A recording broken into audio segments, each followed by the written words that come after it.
Renungan firman Tuhan hari ini masih berlanjut dengan topik kasih.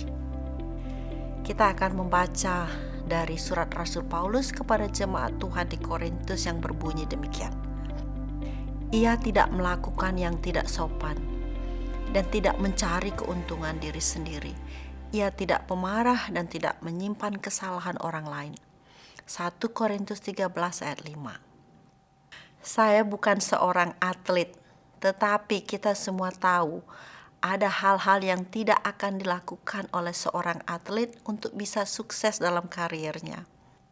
Dari firman Tuhan tadi ada 4 hal yang tidak dilakukan oleh kasih. Yang pertama, kasih tidak melakukan yang tidak sopan. Dari sisi positif, kasih memiliki sikap hati yang menghargai hak dan kebebasan orang lain.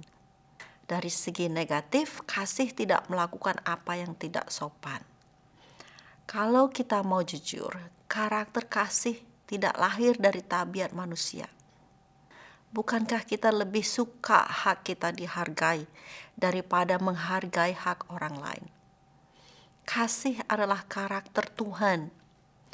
Kalau kita ingin melihat ekspresi kasih, kita harus memandang hanya kepada Tuhan Yesus, yang adalah perwujudan kasih Allah kepada umat manusia.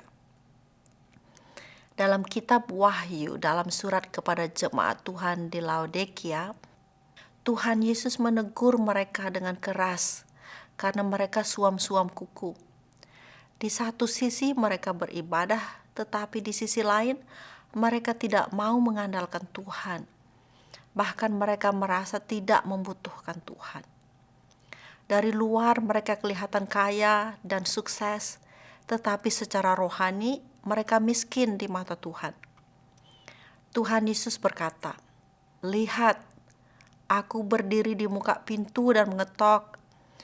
Jikalau ada orang yang mendengar suaraku dan membukakan pintu, aku akan masuk mendapatkannya, dan aku makan bersama-sama dengan dia, dan ia bersama-sama dengan aku." Wahyu 3 ayat 20. Tuhan mengetok pintu. Perhatikan bahwa Tuhan tidak mendobrak meskipun Ia Maha Kuasa. Sebaliknya Ia mengetok pintu.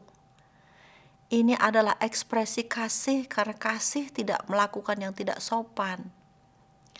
Karena kasih, Tuhan mengetok pintu dan bahkan mungkin Dia menunggu. Apakah Tuhan sedang mengetok pintu hatimu dengan banyak teguran? Dia menghargai setiap manusia ciptaannya. Teguran yang kita terima adalah ketokan pintu dari Tuhan. Dia mau kita bertobat. Dia mau kita berpaling kepada Dia. Dia mau Anda diselamatkan. Bertobat dan berpaling kepada Tuhan adalah tindakan kita membuka pintu.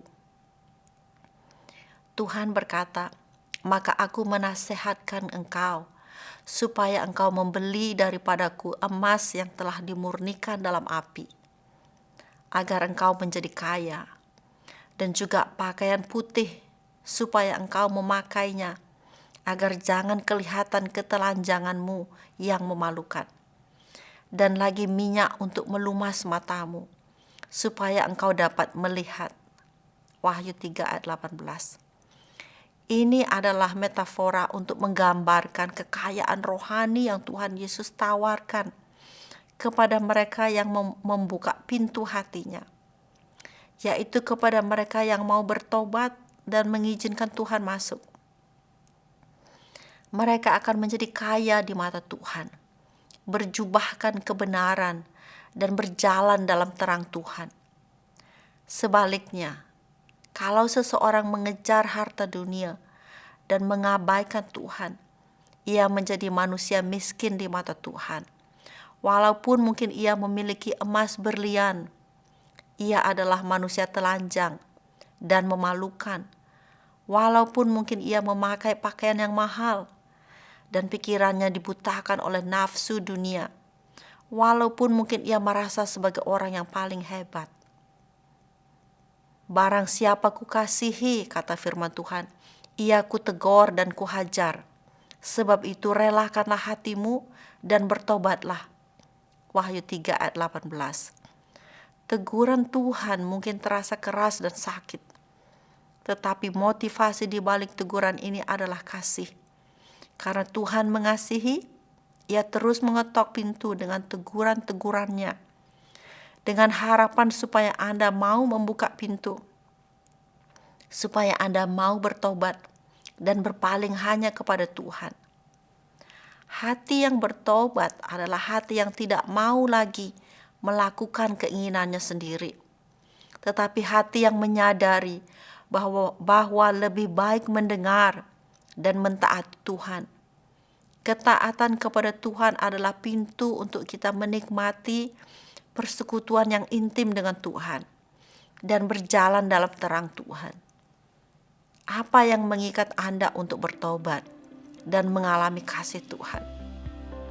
Hanya dengan kita mengalami kenikmatan kasih Tuhan, maka hati kita akan mulai belajar mengekspresikan kasih seperti yang kita alami bersama Tuhan. Kiranya Roh Kudus menolong kita. Amin.